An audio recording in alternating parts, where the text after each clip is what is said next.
तो दोस्तों, आज हम बात करेंगे म्यांमार बॉर्डर से जुड़े एक बड़े फैसले के बारे में, जो भारत सरकार और भारतीय सेना ने मिलकर लिया है। आपने हाल ही में सुना होगा कि भारत ने म्यांमार के साथ अपने बॉर्डर पर फ्री मूवमेंट रिजीम एफएमआर को ख़त्म कर दिया है और पूरे बॉर्डर को सील करने का फैसला किया है। इस फैसले का असर नॉर्थ ईस्ट के राज्यों और म्यांमार के लोगों पर भी पड़ रहा है। अगर आपको डिफेंस और इंटरनेशनल अफेयर्स की जानकारी पसंद है, तो इस वीडियो को ध्यान से देखें और चैनल को सब्सक्राइब ज़रूर करें।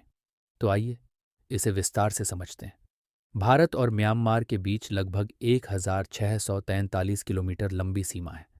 इस सीमा के पास नागा, कुकी और कई अन्य जनजातियां रहती हैं, जिनके बीच पारिवारिक और सांस्कृतिक संबंध है। भारत और म्यांमार के लोग बिना वीज़ा के 10 किलोमीटर तक आ जा सकते थे। इसे फ्री मूवमेंट रिजीम एफएमआर कहा जाता था। लेकिन म्यांमार में 2021 में सैन्य तख्तापलट हुआ और वहां गृह युद्ध जैसी स्थिति बन गई। इसके बाद म्यांमार से बड़ी संख्या में लोग भारत में शरण लेने आ रहे हैं। साथ ही ड्रग्स, हथियारों और अवैध प्रवासियों की घुसपैठ भी बढ़ गई है। इस वजह से भारत को अपनी सीमा सुरक्षा को मजबूत करने की ज़रूरत महसूस हुई। अब से भारत और म्यांमार की सीमा पर फेंसिंग यानी बाड़ लगाई जाएगी। ये कोई साधारण फेंसिंग नहीं होगी, बल्कि इसमें एंटी कट और एंटी क्लाइम तकनीक का इस्तेमाल किया जाएगा, जिससे इसे काटना या पार करना मुश्किल होगा। हाईटेक सर्विलांस कैमरे लगाए जाएंगे, जो हर गतिविधि पर नज़र रखेंगे।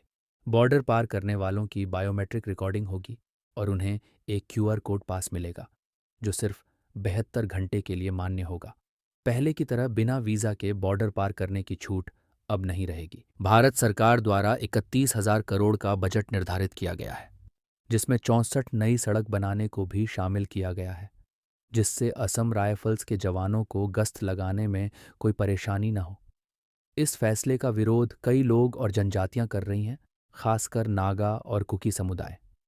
इनके परिवार और रिश्तेदार दोनों तरफ रहते हैं और अब उनके लिए एक दूसरे से मिलना मुश्किल हो जाएगा। इसके अलावा म्यांमार में जोलैंड राज्य की मांग करने वाले अलगाववादी समूह इसे अपने सपनों पर चोट मान रहे हैं। वे मानते हैं कि उनका इतिहास, संस्कृति और पहचान नज़रअंदाज की जा रही है। भारत सरकार का यह फैसला सिर्फ सीमा सुरक्षा को मजबूत करने के लिए है। ड्रग्स, हथियार और अवैध घुसपैठ पर रोक लगाना, म्यांमार में बढ़ते चीन के प्रभाव को सीमित करना, नॉर्थ ईस्ट के राज्यों में शांति और स्थिरता बनाए रखना। सरकार ने यह भी कहा है कि अगर यह मॉडल सफल होता है, तो इसे पाकिस्तान और बांग्लादेश की सीमा पर भी लागू किया जा सकता है। यह फैसला जितना ज़रूरी है, उतना ही संवेदनशील भी है। मणिपुर में पहले से ही जातीय संघर्ष चल रहा है और इस फैसले से स्थिति और बिगड़ सकती है। इसलिए ज़रूरी है कि सरकार स्थानीय लोगों से बातचीत करे, उनकी समस्याओं को समझे और हल निकालने की कोशिश करे। इस फैसले का असर बड़ा है और इसे सही तरीके से लागू करना बहुत ज़रूरी है। सरकार को ध्यान रखना होगा कि सीमा सुरक्षा के साथ साथ स्थानीय लोगों के हितों का भी ख्याल रखा जाए। अगर वीडियो पसंद आई हो तो चैनल को सब्सक्राइब ज़रूर करें। फिर मिलेंगे एक और नई जानकारी के साथ। धन्यवाद।